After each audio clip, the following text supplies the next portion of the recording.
I made a mobile game where you play as MrBeast, Chris, Chandler, and even Mark Rober to clean up real-life oceans by cleaning virtual seas. And this by donating half the ads revenues to teamseas.org, a fundraiser organized by Jimmy and Mark Rober themselves to take out 30 million pounds of trash from the ocean, where every dollar equals 1 pound. I also wanted to submit the game in the Sea Jam, an event hosted by Polymars and Bar G, two well-known game dev YouTubers, where people make games about cleaning the seas. But I had less than 5 days to do it. So here's the plan. I'm gonna make a PC version in 5 days for the Sea Jam, and then I'll turn it into a mobile game to finally publish it on the Play Store for you guys to play. Now, I've never done that on my own, but I heard it's pretty easy, so I'll probably do it super fast.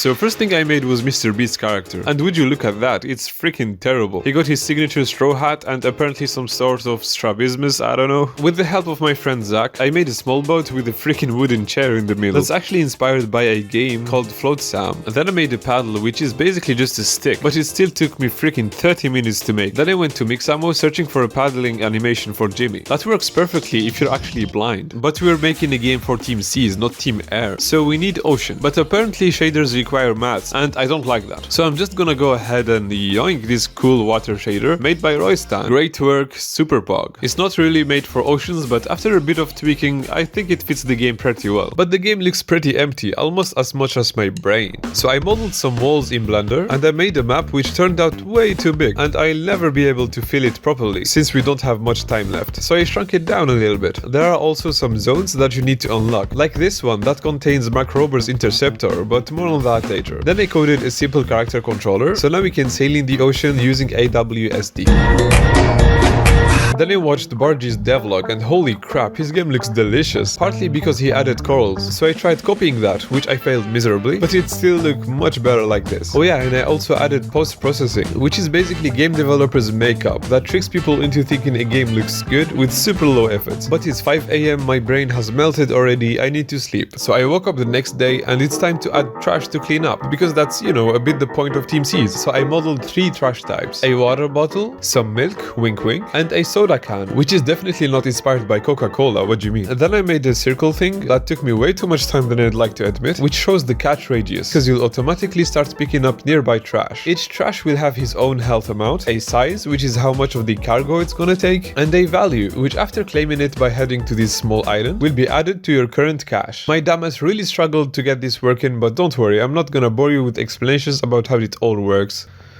I made a C-sharp script. I added a spherical then I said the XQC will start screaming, which will start and shows the progress with the help because Technoblade never dies. And to make things a little more interesting, I added some disgusting UI for the upgrade. So now you can up your cargo capacity and the gathering speed to make it faster. Which reminds me of something else that's fast, like clicking the subscribe button, I'm just saying. It was my first time messing with Unity's data saving, but they said it's easy, so I picked it up pretty quickly.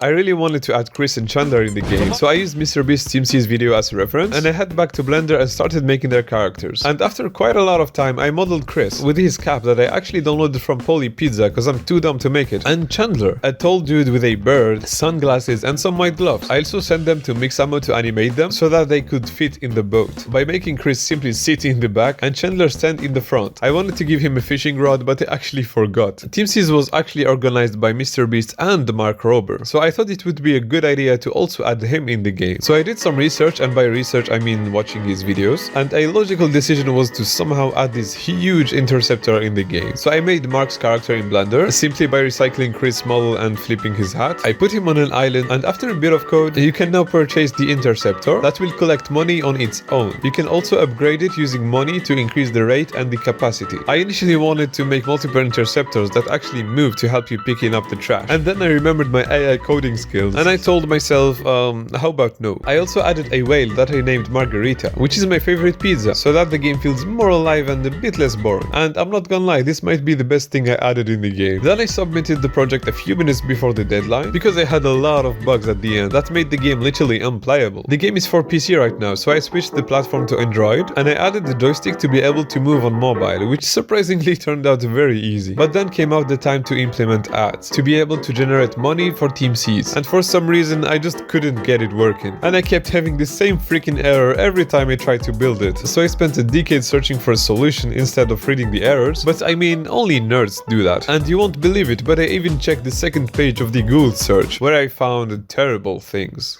The problem was eventually fixed, and now you'll get a chance to see a 5-second ad after emptying your cargo, and you can watch a rewarded ad for extra money. And I could finally playtest it on my phone, and it's somehow working. What the hell? So we're good to publish it on the Play Store. I had never made a mobile game on my own before, so I had to create a Google developer account. That cost $25, which is like half my bank account. Then I quickly made a description, trash go bye-bye, added some screenshots, and after 4 days, Google finally accepted the game. I'm just kidding, they actually rejected it, because apparently it wasn't family friendly enough, which made me delay the video until next year. Get it? Because it was December, now it's January, and you know, the next year. God, I need to stop writing my scripts. As I said before, half of the ads revenues during all 2022 will be donated to Team C's. So now you have a good reason to tell your mom to let you play, because you're actually saving the planet.